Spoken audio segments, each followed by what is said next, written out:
யாரு? அம்மா அப்பா விட்டுட்டு வா, நான் உன்னைய பாப்பன், நான் வாழ வைப்பன், என்னென்றாலும் நான் உனக்காக செய்வன் என்று சொன்ன அந்த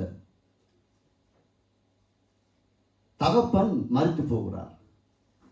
அவர் எப்படி மறிக்கிறார் என்றால், விபத்தில் அல்ல, வியாதியில் அல்ல, இல்லாட்டி வேறு யாரும் அவர்களை குத்தி கொலை செய்தல்ல, அவர் தன்னைத்தானே மாய்த்துக் கொள்கிறார். தற்கொலை என்னும் காரியத்தை அவர் செய்து மறிக்கிறார். கடைசி பிள்ளைக்கு 3 வயது நிறைவாகவில்லை.